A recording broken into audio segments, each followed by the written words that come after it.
Excellent. Just going to give folks 1 or 2 more minutes. I know it's that lunch hour time, so if you are eating, please feel free to continue to eat. We welcome that and want you to feel nourished for the day.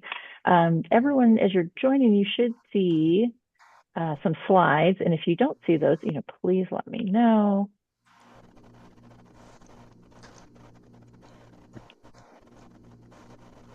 Great. All right. Well, I think we're getting final folks in the room. We're getting full to what our registration was. I'm going to go ahead and Beth and Aiden, I'm going to allow you to keep watching the waiting room as folks come in, and then Katie, I'm going to make you co-host. But I think, for sake of time, we're going to go ahead and we'll get started here. So welcome everyone. My name is Allison Pav Harris. Excited to have you here. If this is your first time to a community of practice, welcome. If you've been here before, we're excited to have you back. So I'm the individual that sent you an email announcing this program here today. Just a little bit of background. I work for the nonprofit REAP Food Group, which is based in Madison, Wisconsin, and our mission is to cultivate connections within the local food system, to build a local resilient food system. So what I really say is making those connections between farmers and their communities, whether that be restaurants and businesses, individuals and communities, or whether that be with schools, which is the area that I get to focus in on. I'm going to save introductions of everyone else here for just to the next slide, but REAP Food Group, along with fellow nonprofit FairShare CSA Coalition, are working to build a statewide farm to institution conference. Some of you may have been at that conference last year, the first of that conference last year at Madison College, and we're excited to have our second conference coming up this upcoming November 11th. You'll see on the screen, it's going to be in Chippewa Falls at the Market on River. We encourage you to stay tuned to the website that is linked at the bottom of the slide, and the slides will go out after this meeting here too. But as part of this process of building the conference, there are opportunities for community of practice to come together, brainstorm, and foster different connections around institutional buying. So you are at the third community of practice. The other 2 have been recorded, and I'll make sure there's links in the email that goes out following this community of practice today. But with that, I want to introduce the team who is planning the conference and part of these community of practices. So I already mentioned my name is Allison Pav Harris. And you know what? I didn't give them a heads up about this, but I think it's always great to maybe have the team come off of mute and just introduce themselves. So if we want to go right in order, Aiden, Katie, and then Beth, and then Chiang Rai couldn't be with us here today. But I'll go to Aiden. Aiden, do you want to come off mute? Yeah, thanks, Allison. Hi, everyone. I have, if you were at any of our other community practices, I would have seen you then or at our conference in November. My name is Aiden. I am the Farm Fresh Atlas Director at REAP Food Group. Excited to chat with you all today.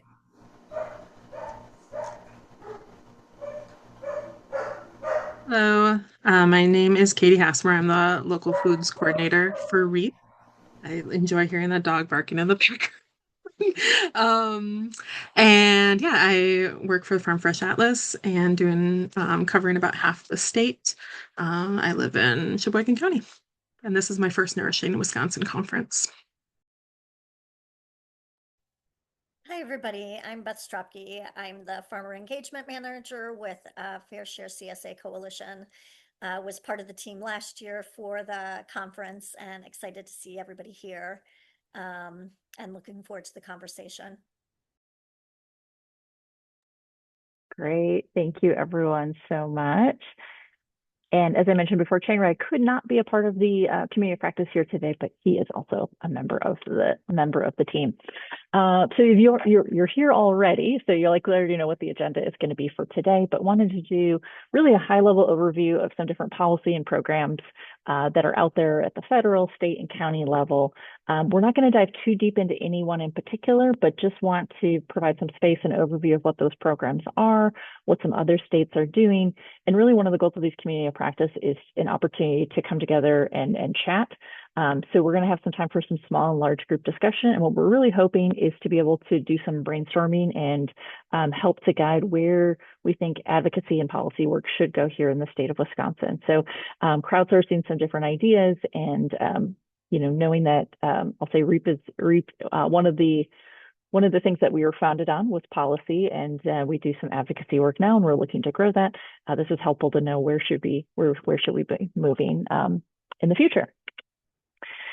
Now, not typical, but I want to lead with some resources, as there's a variety of policies and programs that we could discuss today. But being that we have limited time, I want to make sure to share 3 helpful resources for continued research and to help guide future conversations about where we should go with local food advocacy. As a reminder, we got the small group opportunities here at the end, but there's also a Google form. And let me just make sure we've got that going in the chat here. I just sent it out as part of the reminder email. But we welcome your feedback here today, as well as having you submit any of your feedback on policies and programs where we'd like to see things go in the future. So 3 resources that I'd like to highlight here. Healthy Food Policy Project, and this is supported by some different groups, one being the Vermont we're going to see the Vermont Center for Agriculture and Food Systems, but going into the Healthy Food Project, Food Policy Project, we've got a great database of some different policy from around the country, local food system framework, and also some different case studies of how the local food system has been supported in different ways throughout the country. Also tied to that same program is the Vermont Center for Agriculture and Food Systems, and they have an institutional food procurement policy project. And the goal is to analyze institutional food purchasing policy to support agricultural livelihoods and the provision of nutritious, responsibly grown and culturally relevant foods in schools, prisons, and other institutions. I think what's really important on this slide is to note that last sentence in that first paragraph. We know collectively institutions have significant purchasing power to shift the market towards responsible production, community health and nutrition, and vibrant local agriculture, which I'm painting a broad stroke, but knowing that you're all here today to think about local food and local food policy, I'm assuming that this is something that we're all interested in learning more about and playing an active role in. And then lastly, the National Farm to School Network has a great state policy database. Now, this is geared towards more school-focused farm to school policy, but you can find bill numbers, links, and summaries of current and proposed bills. The database was last updated in January 2026, and it has information that is current up to 2024. I did find it helpful too when doing some research for today, even though it does have that focus on farm to school. Some of the different bills and policies are connected to farm to school policies and programs. So to help guide our conversation today and just really hone in, because policies and programs, there's a lot of different ways that we could talk about it. And it's important to think, I think it's important to think about like the groups that different policies and programs will benefit. So we could likely get more granular than what's on your screen, but we feel like these 6 different groups really encompass who may be benefiting or the different buyers that are a part of this institutional buying process. So thinking farmers, schools, early care and senior centers, food banks and food pantries. We could also group in here possibly WIC and SNAP, or what's known as food share here in Wisconsin. Thinking hospitals, prisons, and businesses. What I want to note about this slide before we move on to the next slide is it feels like the large majority of policies and programs that I was finding or that we're going to talk about here today really support the top 3 groups. So we're talking about farmers, schools, early care, senior centers, food banks, and food pantries. Going back to previous slide with the Vermont Center for Agriculture and Food Systems, we know that all institutions make a difference in shifting the market towards responsible production and community health and local agriculture. So I want us to think when we break out into those small groups, while the policies and programs that I'm highlighting impact the top 3, I really want us to think about what are different policies and programs that could benefit all of these players in the institutional buying market. think it's also important to talk about not only is like who are the people, but what are the different policies and programming supporting. And there's this can cover a wide breadth of areas. So thinking different policies and programs can support and provide funding for actually local food procurement, can provide funding for equipment and infrastructure. Some policies and programs maybe don't provide that funding for the purchasing of food or the purchasing of equipment, but they're going to provide it for the food, nutrition, and agriculture education, which is important to in turn get that buying power. Let me just make sure that's all off the screen there. Some of those programs and policies also support job training, expanding access to land or participation, or target different production models and food safety, thinking organic or regenerative agriculture, or having a central place to house food safety information. And one more thing to think about when we're talking about policies and programs is where it's coming from. And so really breaking up our policies and programs into three different funding levels, or just three different levels in general, because not everything may have funding tied to it. At the federal level, the policy and bill that likely impacts most agriculture is the Farm Bill. We're not going to dive too much into the Farm Bill today, but it's a package of legislation covering anything from crop insurance to food access to farmer training. It should be updated every 5 years, though we've been working on working longer than that on it. So the last one expired in 2023. But I did just receive, right before this meeting, I received a notification from National Farm to School Network that the full House may vote on the current draft of the Farm Bill as early as next week. So I'll make sure to include some language in the follow-up email that if you want to take a look at that, and if you want to if you have any thoughts on that proposed Farm Bill, we encourage you to reach out to your elected representatives because the timing is now for voices and for input. Thinking at the state level, state policies and programs can either be standalone and come up on their own, or they can come out of federal programs and federal funding. What's coming to mind here is the Local Food for Schools program, or LFS, and the LFPA, Local Food Purchase Assistance Program. We're going to talk a little bit about these in our upcoming discussion. And just noting that counties and cities can make policies and programs even more granular. The Healthy Food Project, which I noted as a resource and will be linked again at the end of this presentation, can show different policies, or does highlight different policies and programs that help to benefit the county and city. What I was finding when I was looking through there too is it's really thinking some of those policies and programs are really focused more on maybe not institutional purchasing, but are on kind of the household or individual level. So thinking providing the right to be able to grow food in the medians of different lanes of traffic. I'm blanking on my terminology there, but some more household or individual policies. Let's go ahead and dive in. And once again, for those of you who just joined us, welcome. But just want to say this is going to be really kind of a high level overview of some different policies and programs. Seeing a variety of names here on the call. I know some of you are already very familiar with these programs, and some of these may be brand new. But we want to talk about these different policies and programs to really set the stage for our conversation coming up here, our small group conversation. So starting off with some Wisconsin specific programs, and then moving into a couple other programs for that other states feature to support institutional purchasing. So Local Food Purchase Assistance Program, or LFPA. This provides funding for local procurement, and it came out of federal funding that came out really right kind of that came out of COVID, with administration of the funding by the individual states. It focused on connecting food banks, pantries, and communities in need with area farmers, and Wisconsin has since secured funding at a state level in order to continue a similar program here in Wisconsin. So at the bottom, I tried to highlight some different blocks here of who are the beneficiaries and where's this funding coming from. So keeping both federal and state, because the initial infusion of money was coming from the federal level, but the state has since been able to get some funding at the state level. Local Food for Schools program. I often refer to this as the sister program of the LFPA.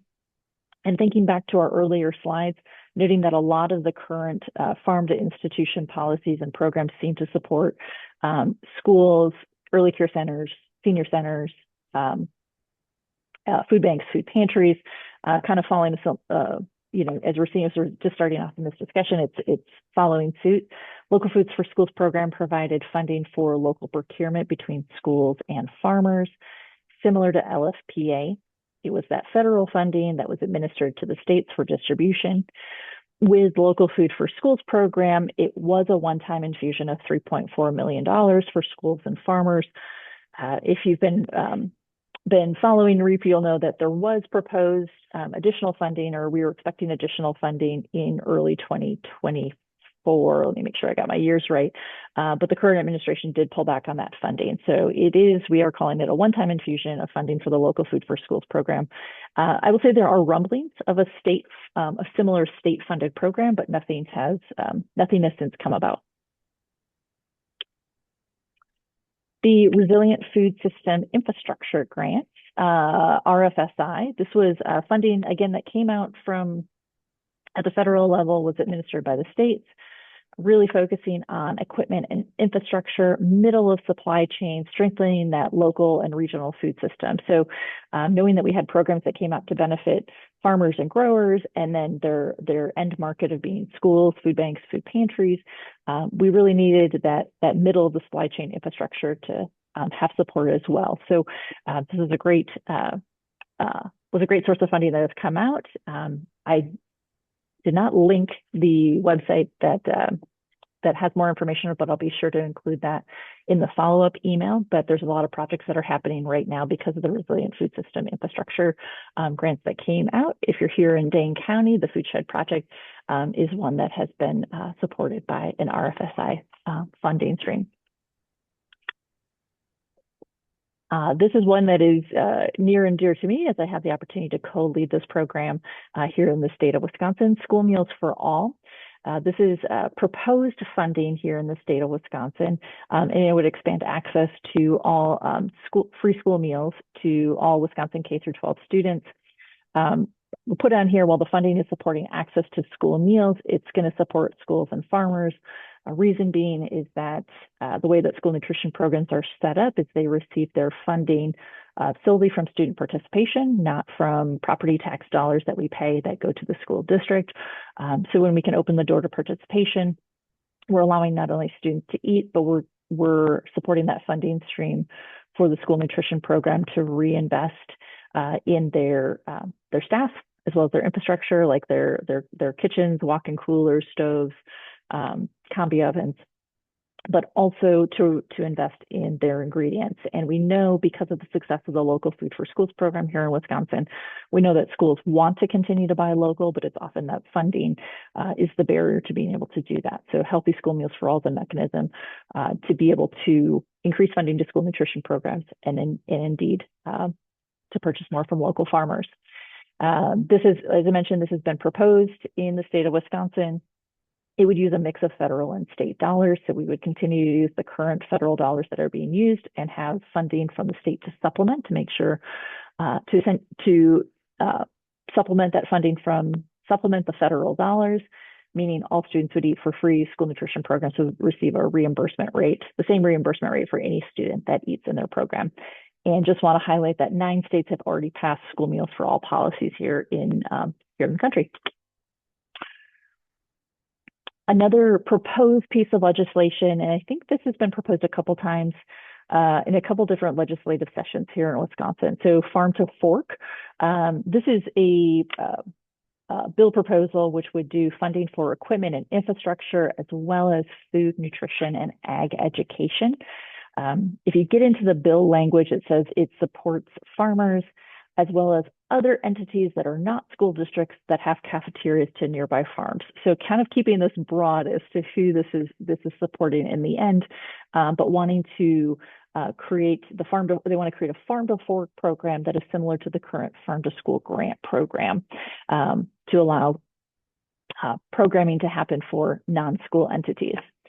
Also found in this Farm to Fork proposed legislation is that there would actually be funding for the Farm to School grant program.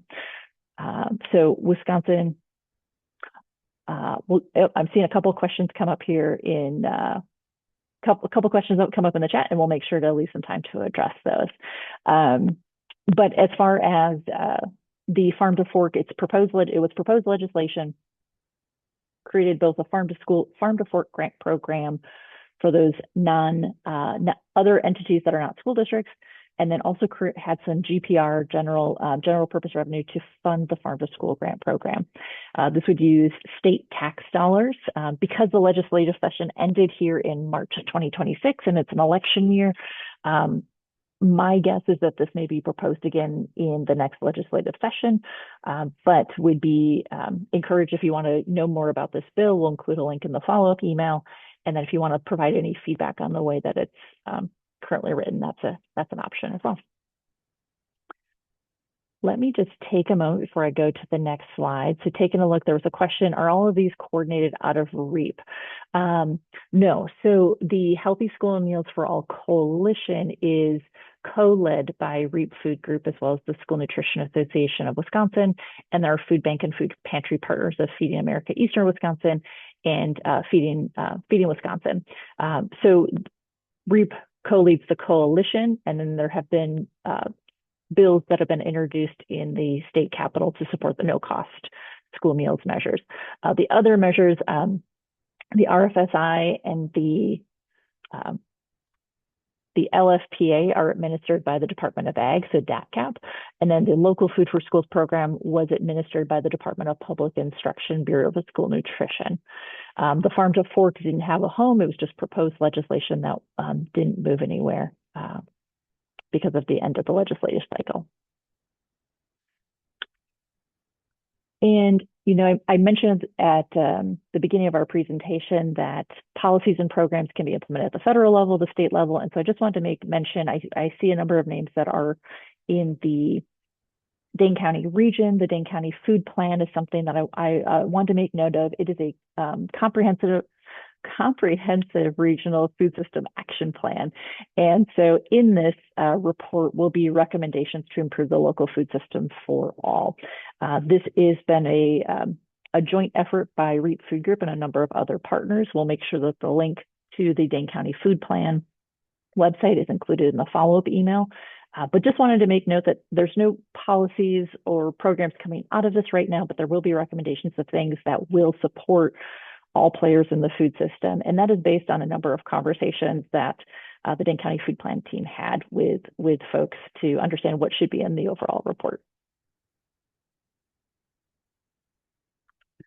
And then just going to do some high-level highlighting of some different programs that are focused on the farm to institution from around the country. Had the opportunity this past December as part of one of our grants here at REAP to go to the National Farm to School Conference, which is in Albuquerque, New Mexico. And there we had the opportunity to hear about the New Mexico Grown Program. I won't claim to know all the ins and outs of the New Mexico Grown Program, but I've had the opportunity to chat with someone who works in the program. And there's a lot of moving pieces to it. And I think there's a lot of opportunity for other states to learn what New Mexico is doing. So the New Mexico Grown Program works to support preschools, schools, senior centers, food banks, partners, and farmers. I do believe there is some funding for these buyers to be purchasing from local farms, though I will say, don't quote me on that, but I believe my understanding is that there is some funding available from the state.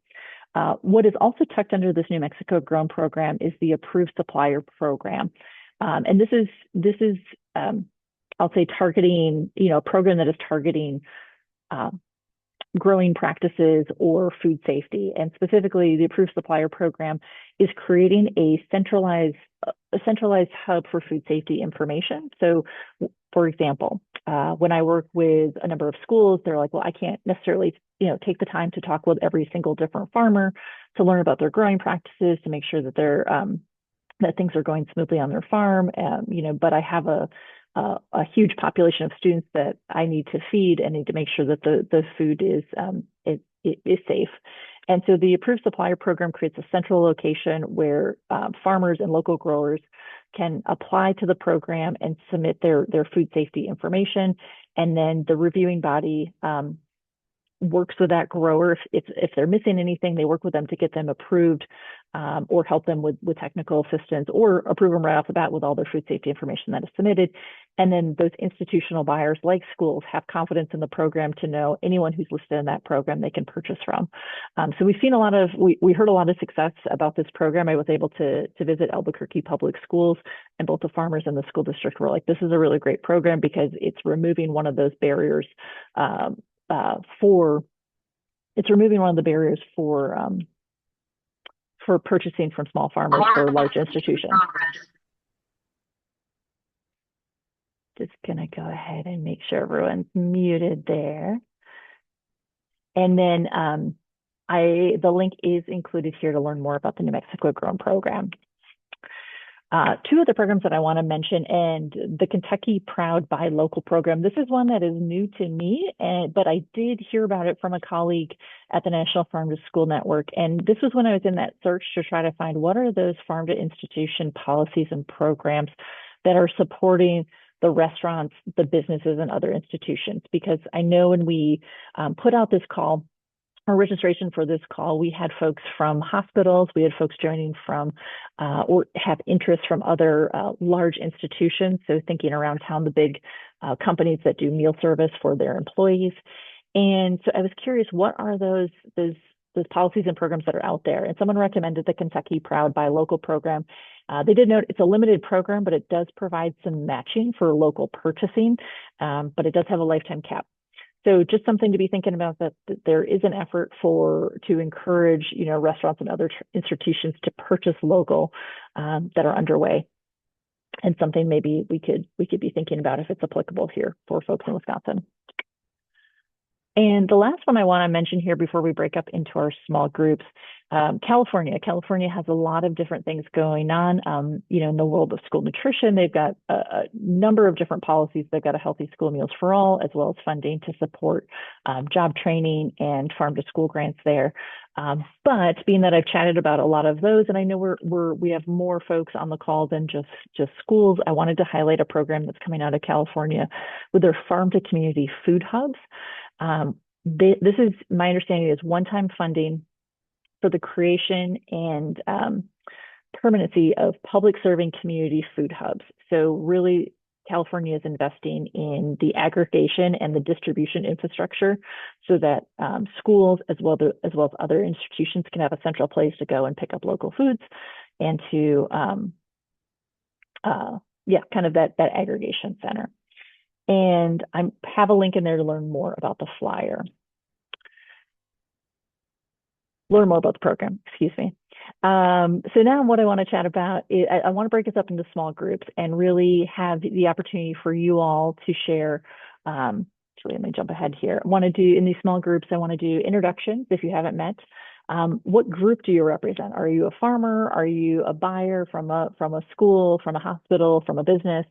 Have you participated in any of the policies and programs noted, or maybe even just moving into what would be most helpful to you and your group? Some food for thought in these small group discussions. I mentioned that hospitals, businesses, prisons wasn't finding a lot of different policies and programs that directly supported these, but we know these are large institutional buyers. So thinking along the hospital line, some things that I found to support local food were our food and produce prescriptions with a local food incentive. One of our researchers here from UW-Madison was working with UW Hospital to figure out how do we do more farm to hospital programming. New England has done some research on the state of prison food and thinking about how they can leverage their institutional buying power to do more local food purchasing. Just dropping these in here as some food for thought as we break out into our small groups. But let me go ahead and get us set up here.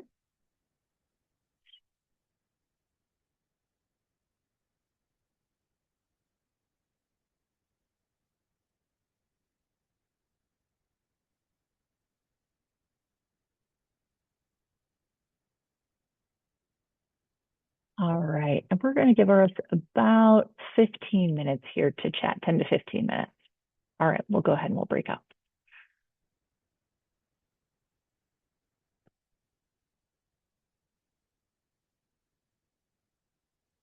A few more folks who are going to be coming back here. All right. Well, I'm going to say thank you. See, I don't think my screen is being shared still, which is okay. But thank you for taking the time to do small group work. I appreciate it because I know sometimes you hop on a Zoom and I will be the first to admit sometimes I'm like, I just want to eat my lunch and not have to do a small group breakout. So I'm really appreciative of all you all taking some time to do that. What I want to end here with is, okay, Beth noted we didn't have time to answer the final question. What I want to do is some large group share outs. So if folks from the different groups are willing to share out what they chatted about, whether it be the folks leading those conversations or anyone who is a participant, just love to hear what the conversation was.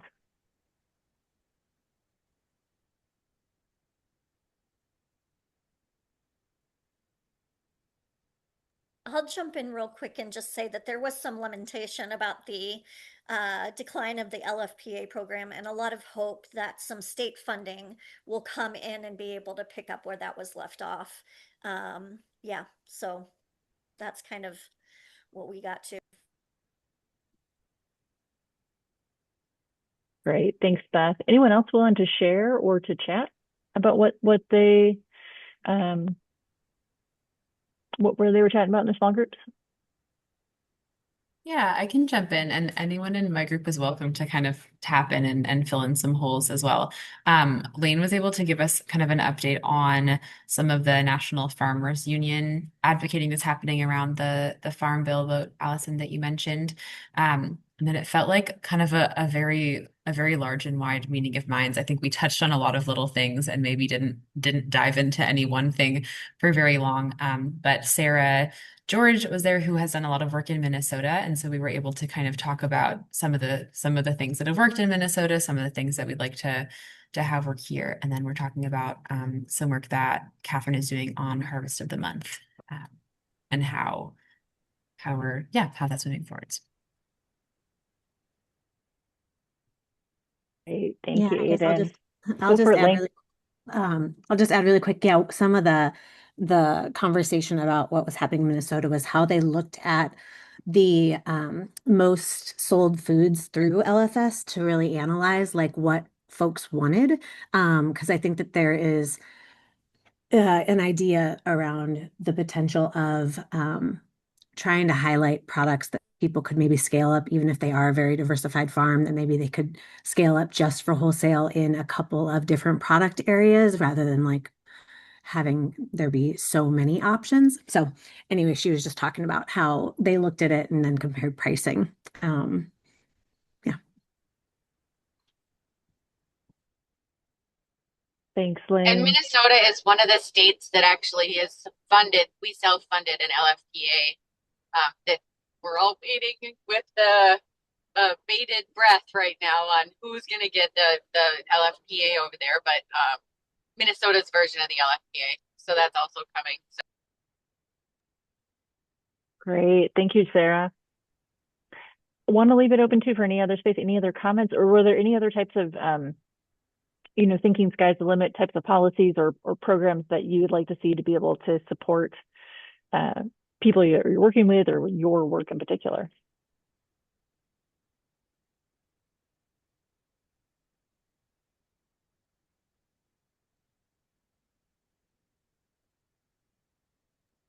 We didn't get to talking about this, but one of the things that I've had an interest in is I saw, and I can't remember, and I can't seem to find the resource, but I'll keep looking for it. But that also in California, there's been a lot of activity on getting more like purchasing agreement with institutions prior to the season so that farmers can, so like preseason contracting.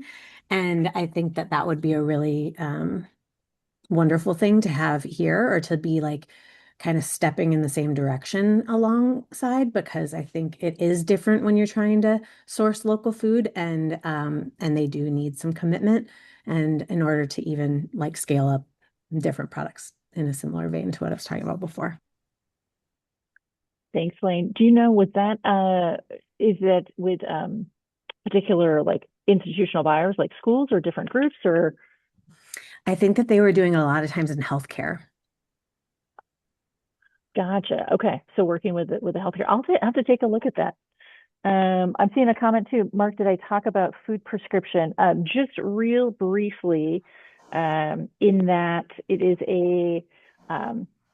right now in kind of in some of the groups that I'm a part of, as food is medicine, or talking about produce prescriptions, thinking about work being done in hospitals and with care providers to develop food or produce prescription programs, and then having a local incentive tied to it.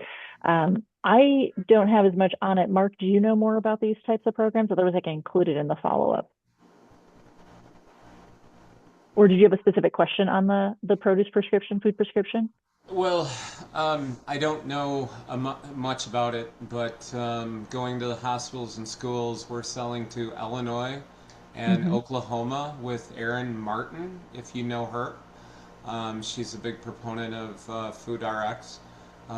So I'm just wondering why that isn't happening locally if it's happening in other parts of the country. Is Food RX like a brand name, or is that a type of, like, thinking produce prescription? That's the part I don't really know, because I believe they are tied into healthcare and Okay. healthcare dollars and providing food boxes.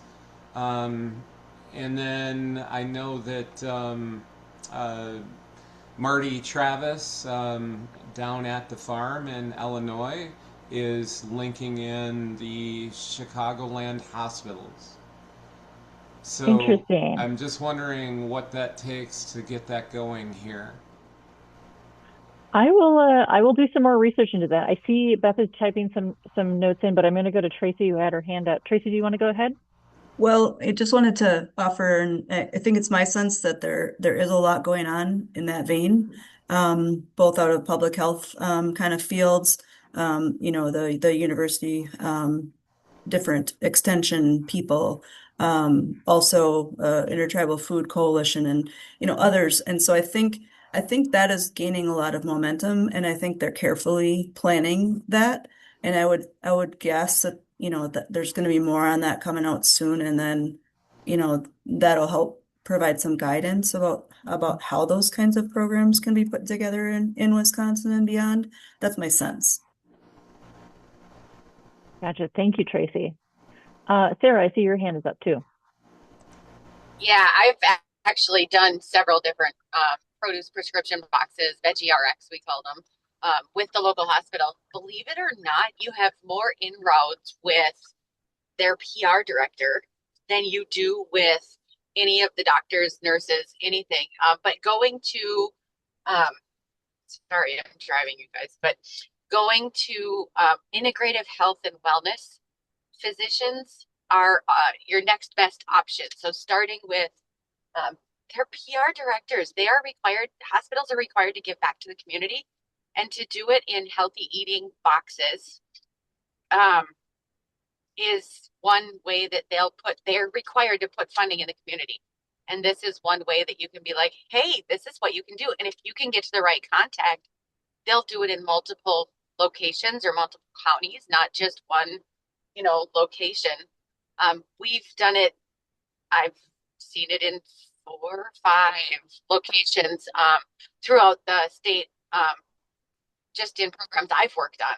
So definitely, but it's the PR person that'll fund them because they have the funding. That's a start for you guys, if that helps. Thank you, Sarah. Great. And just keeping up here with the chat. Tracy, do you still have a question?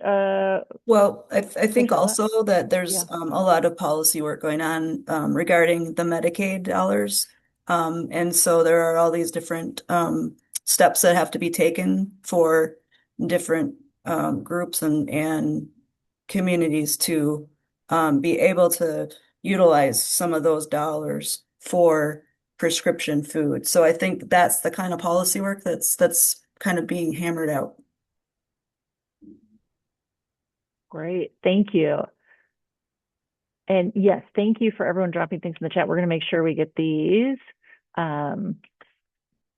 are going to make sure that we get these out in the follow-up notes too. And I just want to make mention, I think along a similar line, along the PR director, Scott, you had made an interesting comment in our small group discussion about the importance of, chatting with not only the people in the kitchen, but getting in front of the board of directors, the business managers, the folks who have the purse strings, as knowing that we can have a lot of movement with those folks in culinary, but if we can also get that buy-in from those folks who are at the top. So thinking along the same lines as the PR director, the board of directors, the business managers, as areas that nonprofits and other support organizations can work to be a voice for all the farmers and growers for would be a good next step.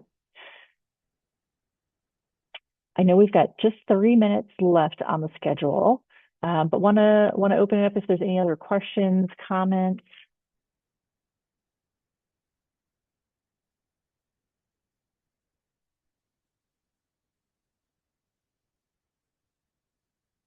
I'm working to get comfortable with silence, but hearing none. What we'll do is we really appreciate everyone hopping on today and for the conversation. We'll make sure that we can get those links in the follow-up email. I will take a look at some of the notes here that I noted, the food RX, and see if we can find a little bit more information about that, Mark. And then yes, please share your thoughts for additional food policy work, program work that would help to support you or the people that you work with via that Google Doc, and that'll just help to inform where things go from here. But really appreciate you all, and we will let you go.